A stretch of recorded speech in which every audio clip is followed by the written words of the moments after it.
Pierwsze albańskie bunkry na plaży, podmyte już przez morze. Niedługo pewnie utoną. Ale są. Pierwsze bunkry odhaczyć.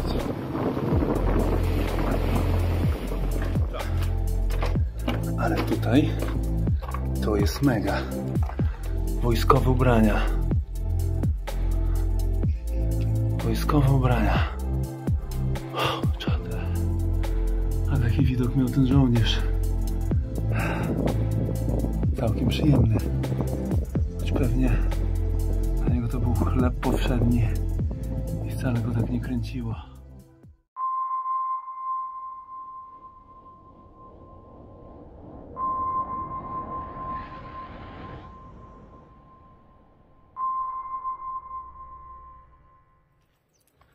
Witam wszystkich ze słonecznej Albanii.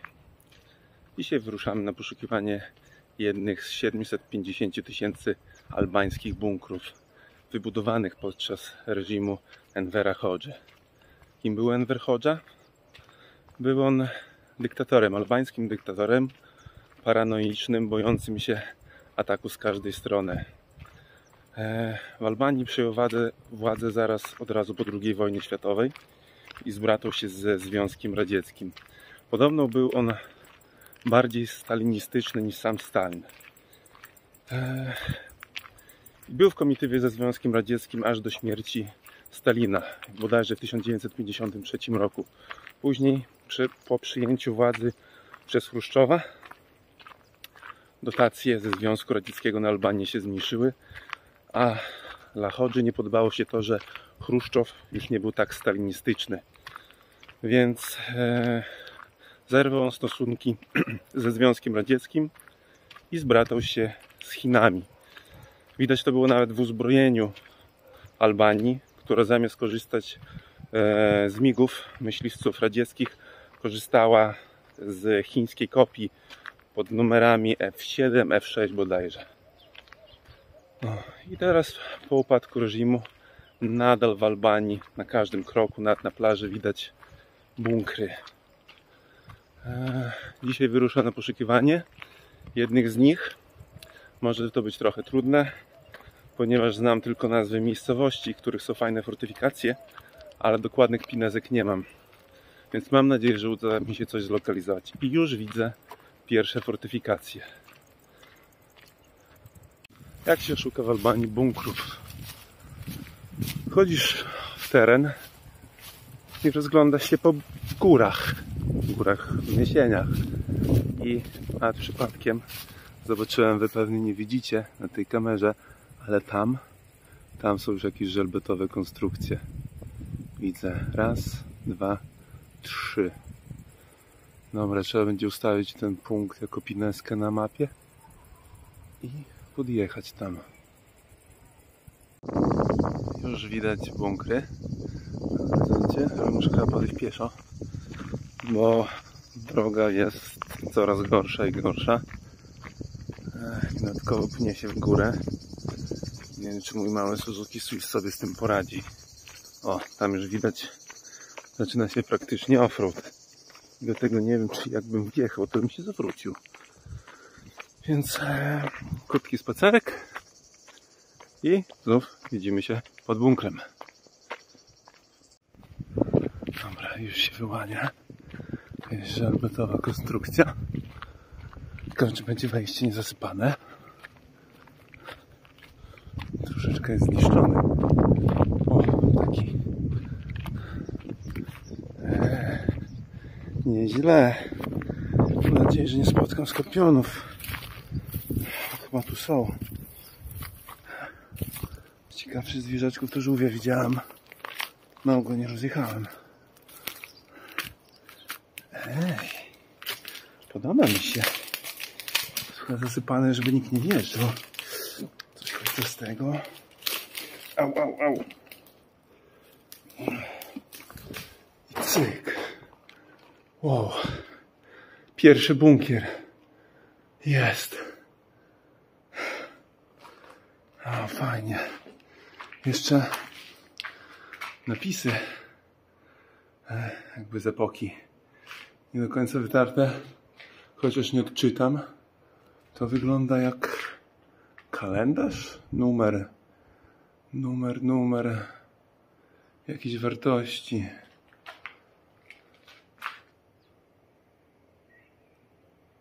Prosie komendant te topi. Nie zrozumiemy. I jeszcze coś po drugiej stronie.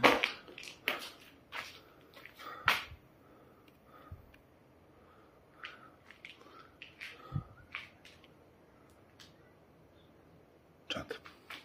Ale możemy wejść dalej. Ciekaw jestem, czy będzie przejście na górę. Mam taką nadzieję.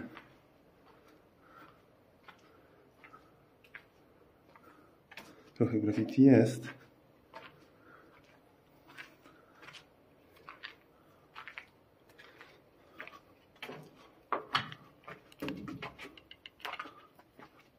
Jest przejście. Nice. Troszeczkę chłodniej, choć nie dużo.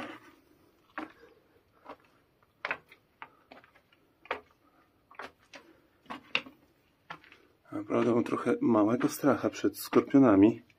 A jeszcze w sandałkach chodzę. Zapomniałem się. I cały czas w akcyjnym stylu. Mogłem choć adidaski włożyć. No dobra, patrzę pod nogi bardziej niż w kamerę. Ale jestem podjarany. Pierwszy albański bunkier. Kurczę, tu już coś zasypanego jest. Mam nadzieję, że nie przejście na górę. Bo jeszcze jest jakby wyższy poziom. Nie, to po prostu kosowisko. Kosowisko. I tu jest jakby kolejne miejsce pewnie na jakiegoś typu działo. Działo mające bronić wybrzeża. A zaraz zobaczycie, jaki stąd jest epicki widok.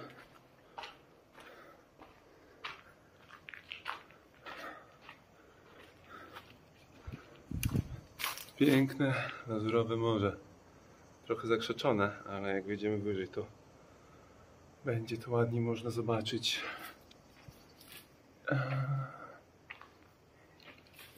I tu też tak samo bliźniaczo podobne. Jakieś napisy na ścianach. Tam musiała być jakaś tablica, tylko został jakby wyrys po tym. Tu też. Dobra. Muszę znaleźć wejście na górę. Ciekawe, czy będzie. A jak nie, to trzeba będzie poszukać gdzieś na zewnątrz.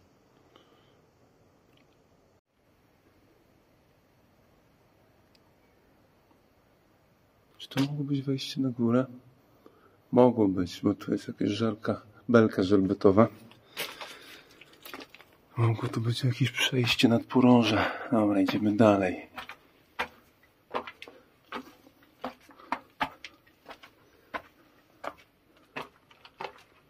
Tunel lekko się załamuje. Pewnie, że w razie wybuchu w jednym z nich, żeby fala uderzeniowa... O, Batman! Żeby fala uderzeniowa nie przeszła do drugiego pomieszczenia. Dobra, leć. Schodzimy niżej. Ja bym chciał, żebyś ty nie leciał w moją stronę. Szczątki jakiegoś zwierzęcia. Creepy. Pewnie koza czy coś takiego. Strasznie miękka ziemia. Taki puch, piasek. Może naniesiony przez lata. O, tu się trochę kręci.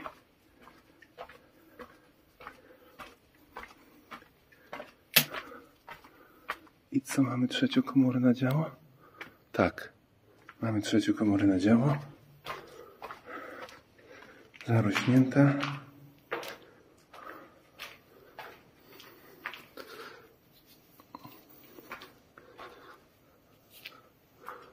Zarośnięta. Bliźniaczo podobna. I tu się za dużo nie dzieje. Trochę więcej graffiti. Maziajła. Dobra, idę dalej szukać przejścia na górę.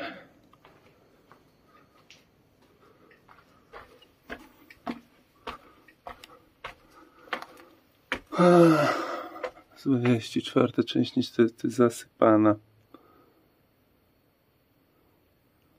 Podejrzewam, że to był celowy zabieg ukrycia wejścia na górę. No ale nic, nie poddajemy się i poszukamy go jeszcze. Czyli wracam na początek tunelu. I wiecie co?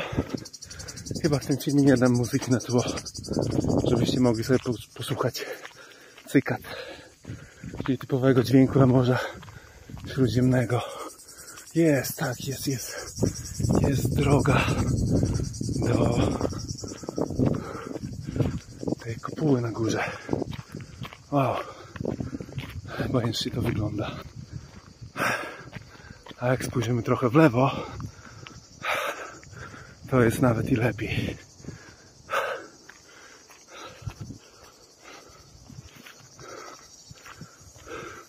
Bunkry i piękne widoki, to jest to. No ale samochodem tu bym nie wjechał. O, samochód nawet stoi na dole. Ten czerwony punkt. No dobrze, żeby do czego wracać. No, z tego co widzę, wejście nie jest wcale takie trudne. Jest wysadzony. Pewnie, żeby nie został użyty ponownie. O, ale tu nic nie ma. Jest taki bunkier na jednego żołnierza. Z działkiem, z cekremem, czy czymś takim stanąć i ostrzeliwać wodę. A taki widok miał ten żołnierz. Całkiem przyjemny. Choć pewnie dla niego to był chleb powszedni i wcale go tak nie kręciło. To jak nas odwiedzających Albanię.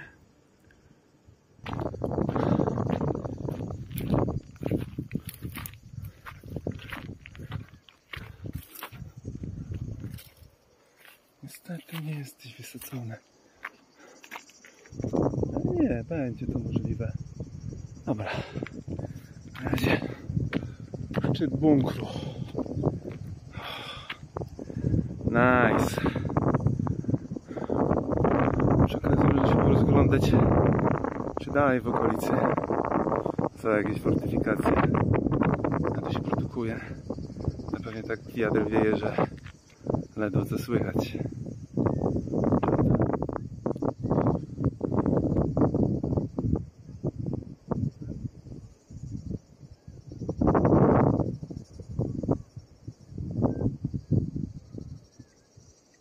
Czyli tu powinny być schodki, tak? Zobaczmy. Da się jakoś tam dojść dalej? Spróbujmy. Oj. Ślisko. Ślisko. Dobra, to nie jest jakaś taka super stroma góra, więc nie wiem tu lecieć na jak daleko. Może kolczastych roślinności, jakichś jeżyn. A ja tu w sandałkach. O! I tutaj się pakujemy. Tu się pakujemy. Chwileczkę potrzebuję na prześliźnięcie.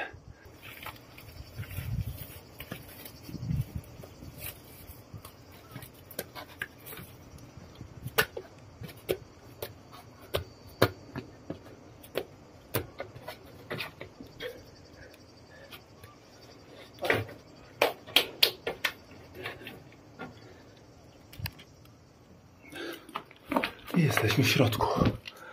O, elegancko. Ale cieszę się, że tu wszedłem. Że ten zasypany włas mnie tu wstrzymał. O, chwilę na oddech. Chwilę na oddech. I mamy. Nie, no nie mówcie, że to było wejście, ja się cisnę. No jak? Choć dobrze ukryte. Trzeba przyznać. Bardzo dobrze ukryte. W kolcach. Ale dobra. Ahoj przygoda. Wsiadłem. Nieważne jak. Czyli jesteśmy na szczycie tej kopuły.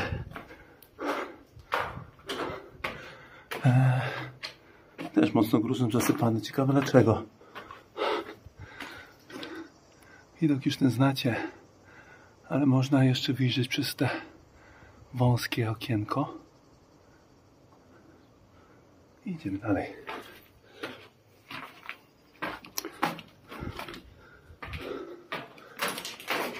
Dobra, tu mamy jakieś małe pomieszczenie. Nie wiem po co i na co. Jeszcze, że ta kratka jest.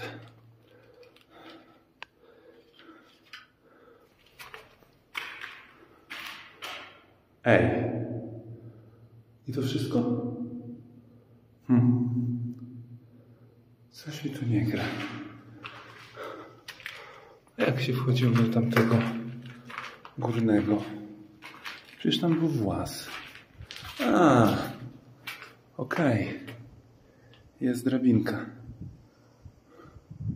Jest drabinka. No dobra, a zejście na dół? Zejście na dół musiało być tam w bok, przy wejściu. No dobra. Spróbuję tu jeszcze wejść na górę, tylko muszę łączyć gimbala.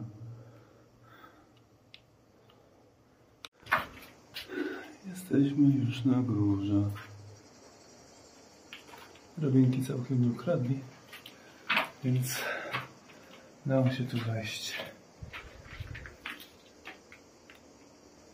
No, ale nic tu nie ma. No, trochę jestem zawiedziony, że nie znalazłem przejścia do tej dolnej części bunkrów. Pewnie też tam schody są zasypane. Ale wydaje mi się, że tam wiele się nie działo. To była jedynie klatka schodowa, połączenie góry z dołem. Dobra, opuszczamy te miejsce. Pierwszy większy bunkier w Albanii. A tu może być zasypane. No i jadę na poszukiwanie kolejnych. O, to fajnie wygląda.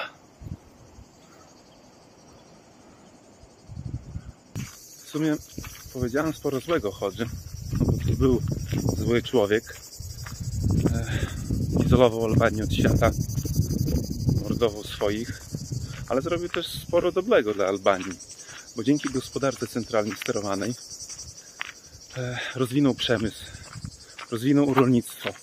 Fakt, chciał się uniezależnić od innych krajów, chciał, żeby Albania była samowystarczalna, ale bardzo duże pieniądze z państwa były dotowane w przemysł i w rolnictwo. Tak samo praktycznie usunął z Albanii analfabetyzm, gdzie odsetek ludzi nieczytających, nie piszących przed wojną był ogromny. A Enver Hoxha zaczął budować szkoły i uczyć ludzi. Pewnie też propagandy. Ale jak to mówią, kij ma dwa końce. Piękne widoki. Podoba mi się Albania. Tym razem jesteśmy w Durrës. A bunkry są tak ukryte, fortyfikacje są tak ukryte, że z dołu już nie widać. Z dołu to było kompletnie niewidoczne. Ale jeśli dobrze kojarzę, to właśnie to widziałem na mapach Google. Jakby to złapać dobrze. Raz, dwa, 3, 4, 5, 6, 7, 8. Ośmiokąt. Tu mogło stać jakieś działko. Całkiem spore działko. Wyjdę. Opa. Jest. W końcu znaleźliśmy. O, cieszę się, bo myślałem, że nic z tej wyprawy już nie będzie. Tak, to musiał stać niezłe działo wycelowane w morze. Lewe rogie okręty. Mamy światło, mamy. Choć tu dużo nie potrzeba. Ogólnie wyprute całkiem konkretnie, ale pozostałość po jakiejś militarnej fortyfikacji broniącej granicy morskiej jest. Ale tak sobie możemy chodzić w kółko. Ale tam widziałem przejście. Jakieś pomieszczenia. Ziemnie chłodno tutaj. To nie wiem co. Może jakiś zasobnik na amunicję. Czy coś w ten deseń. Dwie takie komory w ścianie.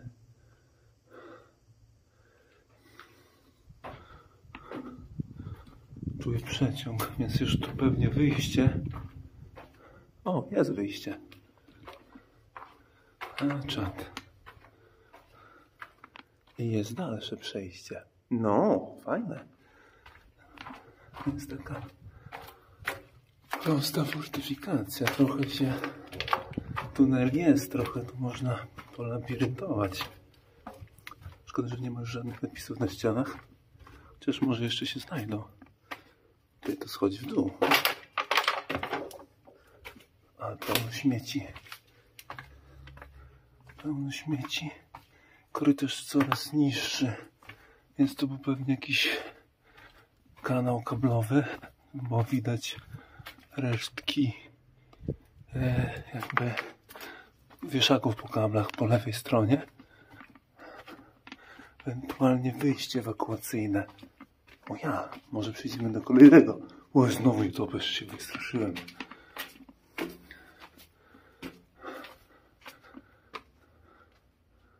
Tu nic nie ma. Tu coś było zamontowane, ale co? Nie wiem. Tu mu nie przeszkadza na toperza? Tak. Tam jest wyjście. Ciekaw jestem, gdzie się wyłonię.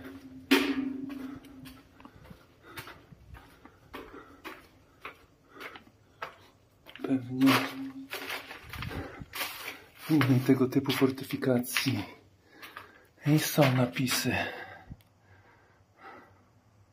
As jesome aremichum me preden epare. Nikt mi to nie mówi, ale może rzuciłem translator. Cyk, cyk. Tak, to jest drugi z tego typu obiektów.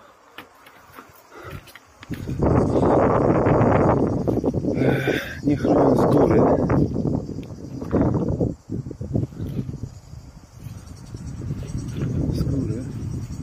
Ale tu musiało stać się jakieś działo. Jest bardziej zarośnięty. Schodzimy w dół. Tak, to było dobrze widać na zdjęciach z satelity. To one mnie tutaj doprowadziły. Widziałem, że jest coś w Dures, ale nie wiedziałem w jakim miejscu. No, jak zwykle zdjęcia satelity przychodzą z pomocą. Dobra. Tu się kręcimy naokoło.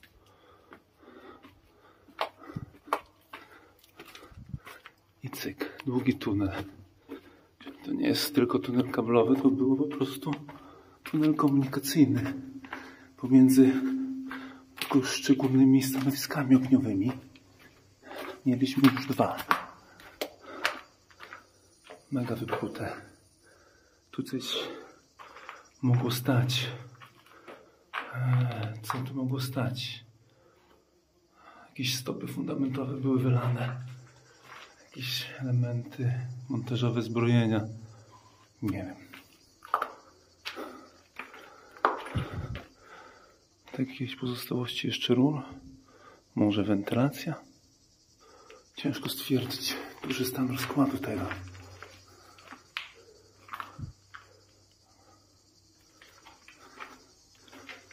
Za dużo tu się nie dzieje. Wyjście. Mamy wyjście. Zobaczmy, gdzie wyjdziemy. Po środku niczego w buszu. Dobrze schowane to jest. Dobra.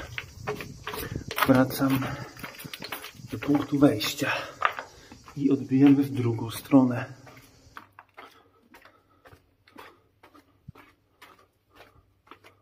O. tam jest. To może potem. Ale jakby wyjście, a może wejście na górę. To by było fajne. Sprawdźmy na razie tutaj dół. Jeden poziom. Tu w pokoju nic nie ma. Tu także, tu bardziej lepiej widać te stopy fundamentowe. Tu coś ciężkiego stało. Nie wiem, może zasobniki na broń. Amunicje, generatory. Trzecie miejsce. O. Tak wygląda trzecie miejsce.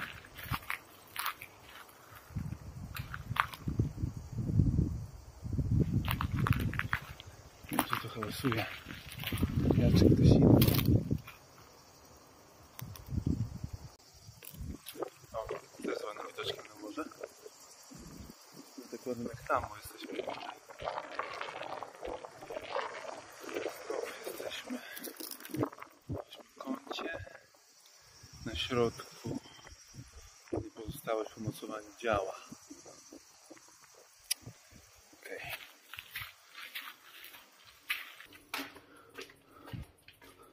O! Czy tu menażka? Plastikowa. Ale to mogła być wojskowa menażka. Może w latach 80. już z plastiku.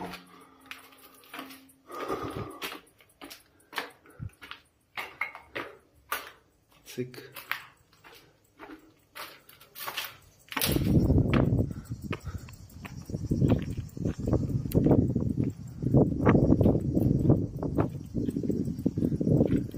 Cyk. Myślę, że jesteśmy coraz wyżej i wyżej.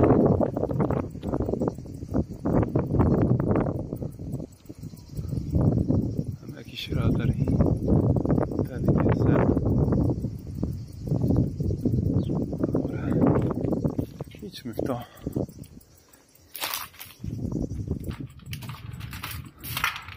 Czwartą, ile dobrze liczę. I widzę schodki. Schodki do wyjścia. Czyli 4 miejsca na działa. Plus jakaś tam infrastruktura, magazyn broni, przejście pomiędzy poszczególnymi działami. Okej. Weszliśmy. Z dobrych informacji ścieżka. Spróbujmy nią przejść. Może do nas do czegoś jeszcze doprowadzić. Mamy jeszcze 2 miejsca. Jedno wejście w dół. Ciekaw nie jestem, czy to nie jest ten tunel, który był na środku. I tam wyżej, o tam, jest coś żelbetowego. Ciekawe, jak tam się dostać.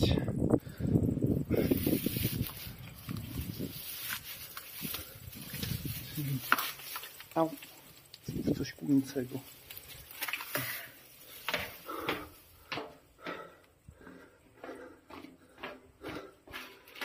Schodzimy tym tunelem i na lewo, żeby powrócić do punktu wyjścia. Mogło być jak po prostu wyjście ewakuacyjne. Chociaż chwila. Nie jestem pewien. Wygląda jakoś inaczej. Nie, to jest coś innego. To musiało być coś innego. O takiej dużej komory jeszcze nie widziałem. Okej.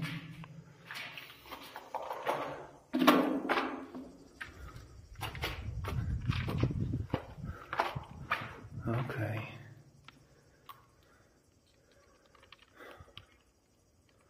Dobra. Przejdźmy tędy i zobaczymy, dokąd nas to doprowadzi.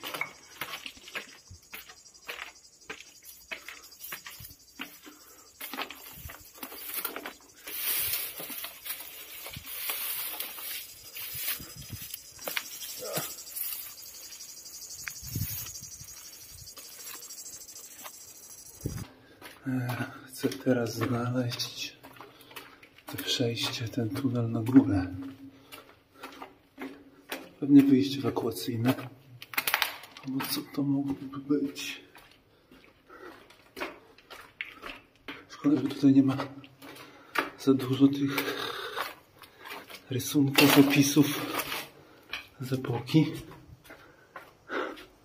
To w takim pustostanie dodaje klimatu.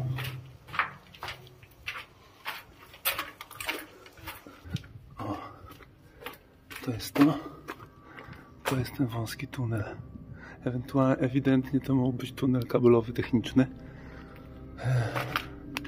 Wieszaki po kablach i rurach powyrywane, ale idziemy w to.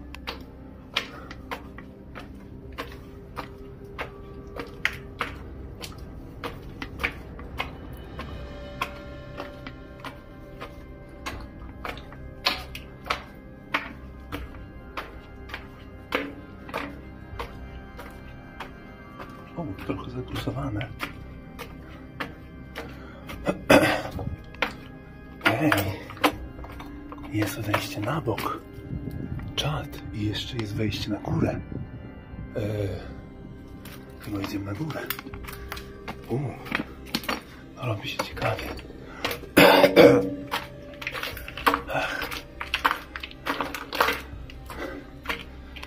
Spinamy się, ewidentnie spinamy się. Dobrze, może dojdziemy do tego punktu, który pokazywałem z dołu. Jest mega długi ten tunel.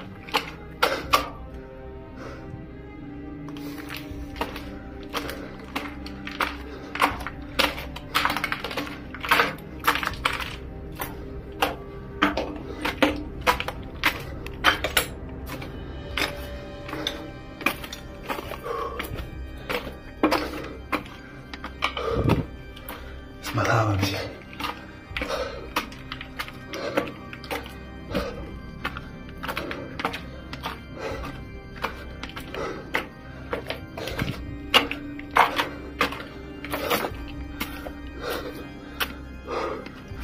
Jest wyjście.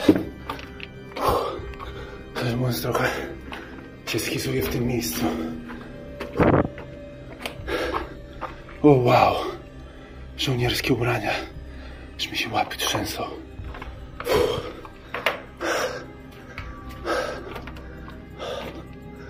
O, to jest jakieś wyjście.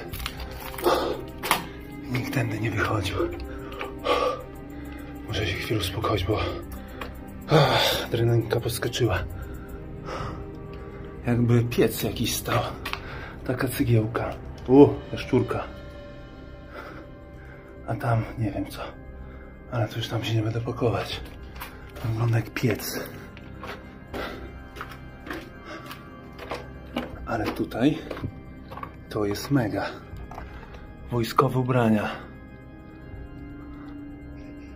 Wojskowe ubrania. Czad. To jest grube. To jest mega creepy. Zapach taki olejowy. Poza stęchlizną. Jakieś wyjście, rury. Mogła to być wentylatorownia. I znów menażka. Menażka jaka? Też plastikowa. Czyli jednak mieli plastikowe menażki już w późniejszym czasie. Szczerze mówiąc, nie chcę mi się grzać w tych ubraniach. Jest to mega ciekawe, ale spleśniałe, zawilgocone i tyle na tyle, że... Ale mega ciekawostka. No ten tunel mnie zaskoczył. Kolejne fragmenty ubrań, buty.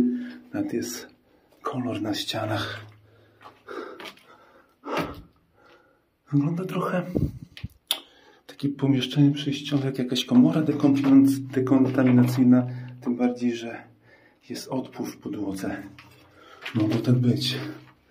Chociaż to nie jest schron atomowy, tylko schron do walki, taktyczny. Znów menażka i Batmany. Już słyszałem, że się rozerwały. Buty. Zajrzyjmy tam.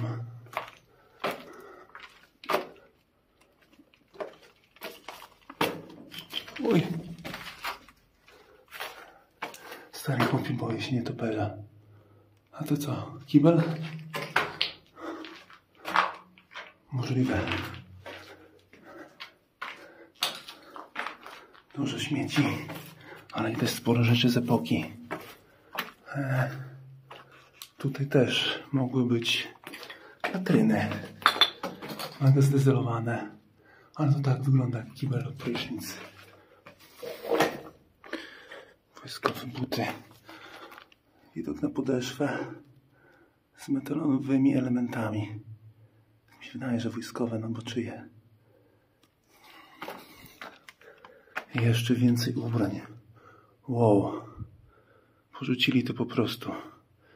Zieleń, brąz wojskowy. Menażki, buty, czad. To nie jest taki pustak, jak jeszcze przed chwilą go nazywałem.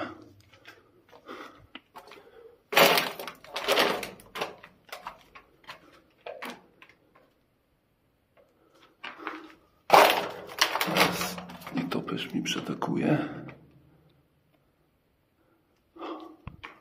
I tu krańcowe pomieszczenie. No, nieźle, panie Łukaszu.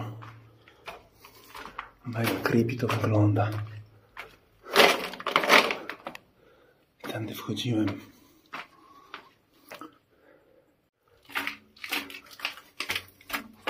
Jest to wejście na bok. Sprawdźmy. A, tu są schody. Pewnie też wyjście ewakuacyjne. Zobaczmy, gdzie nas doprowadzi. Tu już bardziej wyprostować się można. Ale tylko też mega wąski.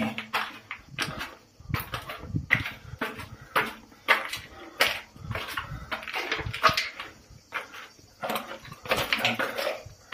Powiedziałbym, że to jest wyjście ewakuacyjne. Wyjście ewakuacyjne. A to co? O. Tak. Jakiś mały punkt strzelniczy. Zarośnięty. I też praktycznie niewidoczny z dołu. Ale może trochę widać.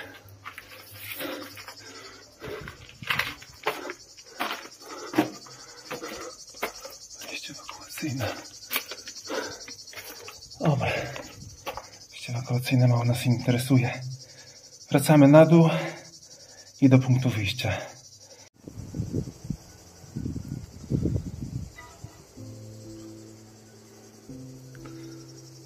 No i to już by było na tyle z eksploracji albańskich bunkrów i fortyfikacji. Ja jutro żegnam się z Albanią. Jeśli dotrwaliście do tego momentu, to będę wdzięczny, jeśli zostawicie subskrypcję, komentarz i lajka. No, to tyle z albańskiej przygody. Więc do zobaczenia na następnej wyprawie. Cześć!